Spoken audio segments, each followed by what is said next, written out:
They thought they were untouchable. 6 women who pushed too far, ignored every warning, and met the most brutal, unexpected ends imaginable. Each believed they were in control, but their final moments tell a darker story. What happens when unchecked entitlement collides head-on with fate itself? On July 3, 2018, at 6:12 p.m., the heat of a Florida summer evening pressed down on the coastal town of Clearwater. The smell of salt drifted in from the bay, mixing with the heavy scent of fried food from the boardwalk stands. The air felt sticky, pressing against skin, every sound sharp in the thick heat. The shrill calls of gulls, the distant rumble of thunder rolling in from the horizon, the faint clink of ice against glass from the open-air bars. In the middle of this place walked Karen number 1, a woman named Linda Myers. She was 51 years old, with hair dyed the color of fresh copper, pulled tight into a bun that gave her a constant look of disapproval. Linda had once worked as a middle school teacher, known for her strict rules and louder-than-life voice. After retiring early, she became a figure in her gated community, the kind who corrected neighbors about lawn heights and storm shutters. She wanted control, always control, because control made her feel safe. Her husband often muttered under his breath, warning her that one day her refusal to bend would snap back against her. But Linda only smiled tightly, repeating her favorite line, "If I don't stand up, nobody will." She believed her voice carried weight, that her anger was power, and that power would always shield her. That evening she wore a pale yellow blouse tucked into white slacks, spotless despite the sticky air. In her hand she clutched a receipt from a seafood shack. Glaring at the ink that showed 2 shrimp platters, $24.99 each, she stormed back toward the counter, each heel clicking sharply against the wooden planks. The smell of charred shrimp and melted butter grew stronger as she neared the kitchen door, where a young worker wiped sweat from his brow. Linda leaned forward, her voice cutting like glass through the humid air. She claimed the shrimp were smaller than promised, that the portion was not the 8 ounces she ordered but barely 6. She demanded a scale, demanded justice, demanded recognition. Other diners turned their heads, some whispering, some rolling their eyes. The storm outside seemed to answer her, a fork of lightning splitting the sky, followed seconds later by a boom so loud it rattled the glass windows. The boy at the counter apologized, offered to replace the meal, but Linda refused. She pulled out her phone, hitting record, her finger trembling with the force of her rage. The sound of the storm grew louder, rain beginning to splatter across the awning. She stepped back onto the slick deck, determined to prove her point. The phone camera raised like a weapon. She missed the warning taped to the rail, slippery when wet. Her heels slid, catching on a gap in the wood no wider than 2 inches. Time seemed to split into sharp fragments. The gasp of a bystander, the phone clattering down with a hollow crack, the shriek that cut the storm. Her fall was fast, hard, merciless, the wooden deck striking her skull with a dull final thud. The phone kept recording as the rain began to wash across the boards, as faces leaned over her but found only silence. Only 3 months later, on October 9, 2018, at 4:23 p.m., another storm gathered, but this time in Denver, Colorado. The mountains loomed gray and sharp against the sky, snow already dusting their peaks, though the city below still held the crisp smell of fallen leaves. In the crowded parking lot of a Whole Foods, Karen number 2 prepared her own stand. Her name was Cheryl Dawson, 45 years old, an insurance agent with a taste for confrontation. She wore a blazer despite the chill, her hair pulled into a stiff ponytail, her voice already rising above the honking of cars. Cheryl had a history of fights with strangers, the kind captured on shaky cell phone videos and shared online. To her, each clash was proof that she mattered, that she was fighting for what was right. Her friends begged her to calm down, telling her one day her shouting would meet a wall that would not move. But she brushed it off, laughing loudly, saying, "The world listens to people who don't shut up." That afternoon, she spotted a young man pulling into a parking space she had eyed, one exactly 7 feet 9 inches wide, marked with bright yellow lines.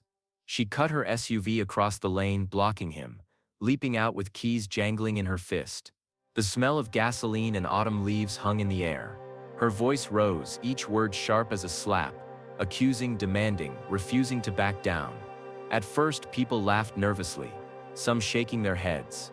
Cheryl stood tall, victorious, the sound of her heels clicking against the pavement like a steady drumbeat of defiance. But the victory soured. She failed to see the delivery truck reversing nearby, its driver blinded by a stack of boxes piled exactly 4 feet high. The truck beeped a slow warning tone, ignored by the crowd distracted by Cheryl's tirade. She stepped back, arms raised, not watching, only hearing her own voice. The turn came in one terrible second. The truck struck, pinning her against her own SUV with a force that cracked metal, bone, and breath alike. Her scream cut off sharp. The sound of the engine idling filled the silence, broken only by the shrieks of bystanders. A man pounded the truck door, shouting as Cheryl's phone tumbled from her hand, the screen lighting up with the last recording she would ever make. In both places, the storms outside mirrored the storms inside these women. Both carried warnings. Both ignored them. Both walked past the signs that fate held up like bright red flags. The air, the sound, the smell, they had all whispered of endings. But endings, when they came, did not whisper. They roared. It is December 1st, 2019, at exactly 2:14 in the afternoon, and the zoo in San Diego hums with noise.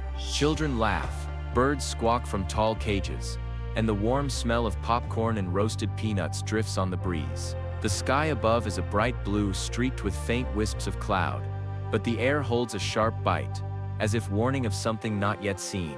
In the crowd, moving with a kind of restless energy, is Karen number 3. Her name is Melissa Hart, 42 years old, a real estate agent who made her living telling others where they should live, and how they should live.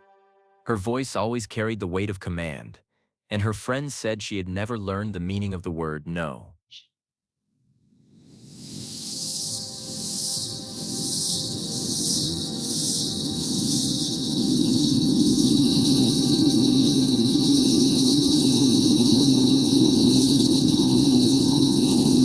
She believed rules were written for people weaker than her. Signs and warnings to her were only suggestions. That afternoon, her eyes locked on the lion enclosure, a glass wall rising 12 feet high, smudged with fingerprints from visitors pressing close. Behind the glass paced a lion weighing more than 400 pounds, its golden mane catching the sunlight, its breath fogging in the cool air. Melissa laughed at the awe of the children nearby, saying in a loud, sharp voice that the lion looked smaller than it did on TV. Her teenage daughter tugged at her arm, whispering that they should move on, that the fence meant danger. But Melissa shook her off and leaned closer. She tapped her nails against the glass, 3 sharp clicks that echoed like the ticking of a clock. Then she spotted the "Do Not Cross" sign, bright red letters standing 12 inches tall. Instead of heeding, she smiled. Her shoes, with soles only 1/4 inch thick, carried her onto the narrow service ledge that staff used for cleaning. People gasped, some calling out, but Melissa waved them off with the careless laugh of someone convinced the world bent to her will. At first, she seemed triumphant. She lifted her phone high, tilting it for the perfect angle, her reflection shining faintly against the thick glass. The lion's eyes followed her, slow and steady, its tail flicking like a pendulum. The crowd buzzed with nervous energy, voices rising, a guard radioing for backup. Then came the moment of no return. Melissa leaned too far, her hand pressing against the barrier seam, her weight shifting. The heel of her shoe slipped, the thin rubber failing to grip the smooth ledge. The sound was sharp, like a bottle cap snapping free. In that instant, balance left her. The phone fell first, clattering against the cement below. Then Melissa dropped with it, vanishing past the guardrail into the restricted zone. At first there was silence, the kind that holds breath in its teeth. Then came the roar. It was deep, rolling, a sound that seemed to shake the ground itself. The lion leapt, covering the distance in a single bound of nearly 15 feet. Screams erupted from the crowd. Melissa scrambled, her hands slapping against the concrete floor, her voice shrill as she shouted for help. Guards rushed in, whistles blowing. But the seconds stretched cruelly long. She had wanted to be remembered. Now she would be, but not in the way she imagined. All 3 months later, on March 6, 2020, at 9:38 in the morning, another scene unfolded, this one in Chicago. The sky was heavy with gray, snowflakes drifting down like ashes. The air smelled of gasoline, exhaust, and the faint sweetness of pastries from a corner bakery. Into this world stepped Karen number 4, a woman named Janet Miller, aged 50. She was tall, stern, her scarf wrapped tight, her eyes sharp as glass. Janet was known in her office as someone who never moved aside, never yielded. Her motto, spoken often and proudly, was simple: if I stop, I lose. That morning she stopped traffic. She parked her SUV across both lanes of a narrow street, its width just 10 feet, blocking the path of an ambulance flashing bright red lights. The siren wailed, the sound slicing through the cold air. But Janet refused to move. She stood outside her car, her arms crossed, her breath puffing white clouds, telling the driver he should learn patience. Onlookers shouted, some recording, others begging her to let the ambulance pass. Inside the emergency vehicle, a man fought for breath, his pulse fading by the second. Time ticked, each minute stretching like an iron chain. At first, Janet looked calm, triumphant even. She smiled, as if savoring her power.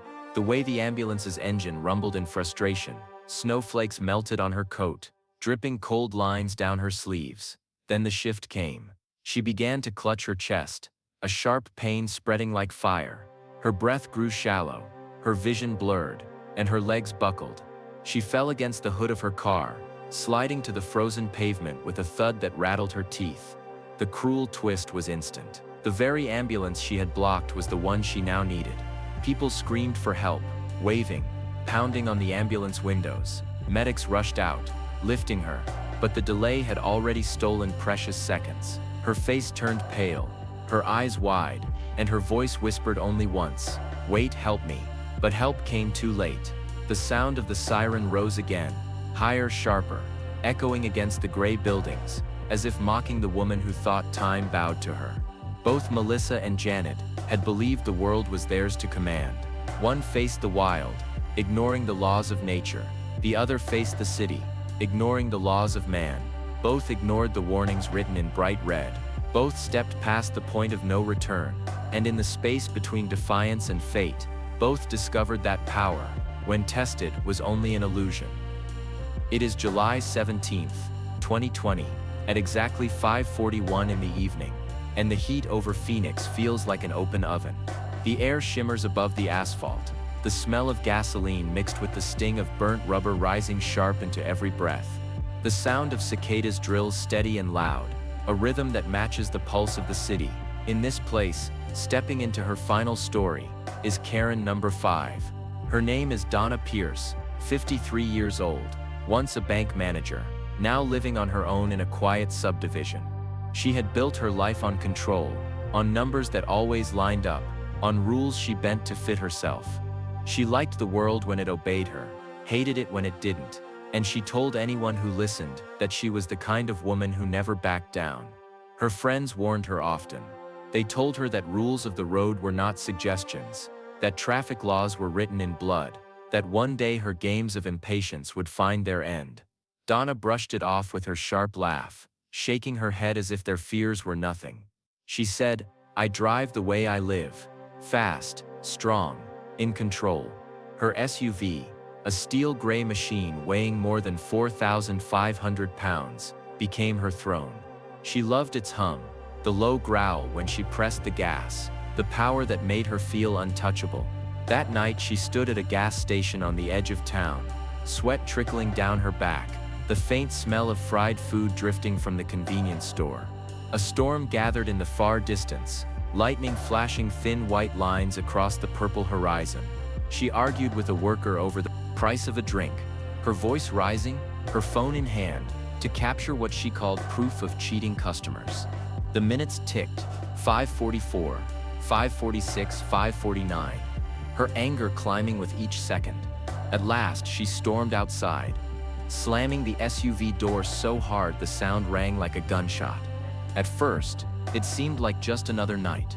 She pulled out onto the road, headlights glowing in the hot dusk, the digital clock on her dash clicking to 5:52. Her hand gripped the wheel tight, her foot pressed heavier on the pedal. The road stretched wide, 4 lanes across, the speed limit painted in white letters, 45 miles per hour. But Donna pushed higher. 50, then 55, then 60. The numbers rising with the rhythm of her heart. The warm air roared through the crack of her window, the smell of dust filling her nose. Then came the point of no return. She spotted flashing red lights ahead, a railroad crossing beginning to lower its striped gates. A train horn bellowed in the distance, its low moan rolling across the flat land. Cars slowed, lining up, but Donna refused. Her voice muttered sharp, angry words. She pressed the gas harder, the SUV surging forward, the speedometer needle climbing to 68 miles per hour. Bystanders shouted, one man honking his horn, another waving his arm. But she saw only the narrowing gap, the lowering gate, the space she believed she could claim. The first seconds felt like victory. Her SUV cut across the painted lines, the wind rushing against the mirrors, the gate still 4 feet above the road. The horn blared again, closer now, the ground trembling faintly under her tires. She smiled, eyes sharp, convinced she had beaten the world once again, but the turn came cruel and sudden. Her back tire clipped the gate, snapping it sideways. The SUV jolted, the wheels spinning in her hands. A scream tore from her throat, sharp and broken. Then the train came. It struck with a force beyond measure, a machine weighing over 9,000 tons slamming into the SUV with a thunderclap of twisting steel.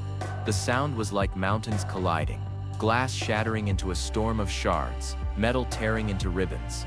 The smell of gasoline burst sharp into the air, mixing with smoke and fire. Witnesses froze, some shrieking, others covering their mouths. One child cried, as his mother pulled him close, whispering not to look. The train screeched, brakes screaming against the rails, sparks spraying bright orange into the darkening sky. Donna's SUV, crushed like a tin can, spun off the track, flipping once, twice, before slamming onto its side in a cloud of dust and flame. The clock on her dash froze at 5:57, glowing numbers marking the final moment of her life. The cruel irony lay scattered in the dirt, her phone still recording, flung clear from the wreck.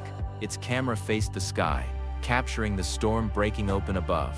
Rain began to fall, hissing as it hit the flames, soft drops against raging fire. People rushed forward, shouts blending with the cry of sirens approaching fast, but there was nothing left to save. She had lived by her own rules, racing faster, pushing harder, laughing at warnings. But the train, steady and unstoppable, did not laugh. It did not bend. It came like time itself, a force no pride could outlast. Her dream of control shattered into glass and smoke, her voice silenced beneath the roar of steel. And in that silence, only the echo of her arrogance remained, carried on the rain as the cicadas kept their steady, merciless song. It is September 2nd, 2021, at exactly 11:05 in the morning, when the final story begins. The small town of Spokane, Washington, lies under a sky of soft gray clouds, the air cool with the faint smell of pine and damp earth. A steady breeze rattles the leaves, whispering warnings through the streets. In the middle of it all stands Karen number 6, a woman named Patricia Lang, aged 54. She is dressed in a sharp blue coat, her scarf tucked tight, her shoes polished until they shine. Patricia was once a store manager, proud of her power, proud of being the voice that always cut through noise. She had lived her life by one rule: never step aside. And on this day, that rule carries her to the edge. She stands at the farmer's market, arguing with a vendor about the weight of apples. The sign above the baskets reads 3 pounds for $5, the numbers painted bold and black. Patricia insists the scale is wrong, that the apples weigh less than promised, that she is being cheated. Her voice rises over the chatter of the crowd, over the soft hum of acoustic guitar music drifting from a nearby stall. People turn, some shake their heads, others record with their phones. A young man tries to calm her, telling her it is not worth the fight, but she ignores him, her voice sharp as broken glass. At 11:17, the moment turns. A truck backing into the alley behind the stalls carries a stack of crates piled 7 feet high. The driver cannot see the ground, only hears the faint warning beep of the reverse gear. Patricia, still shouting, steps backward into the narrow lane, her heels clicking against the uneven pavement. Bystanders call out. A woman shouts, "Watch out!" But Patricia waves her hand as if brushing away an insect. Her phone stays raised, capturing her every word, her every glare. The truck continues its slow roll.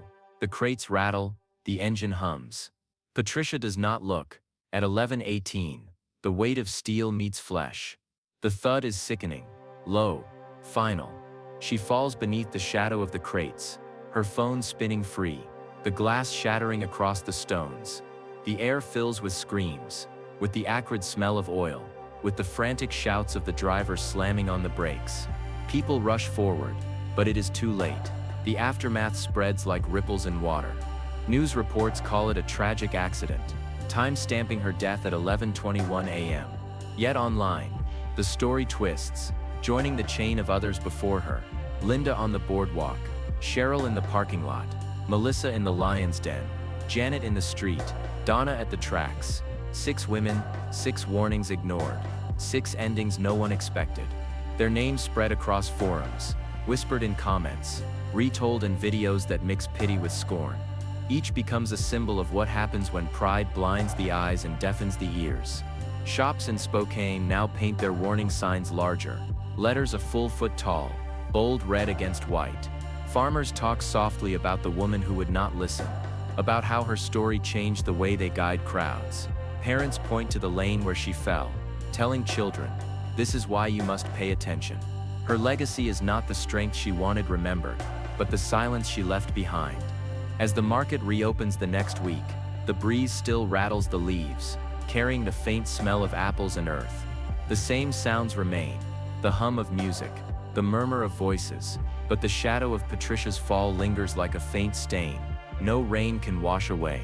6 women, each certain they were untouchable, now stand together in memory as warnings written in flesh and stone. And the question remains, pressing against every mind that hears these tales. If arrogance can bring even the loudest voices to silence, how many more will refuse to listen until fate comes calling again? Stay with us, for the next story begins where this one ends.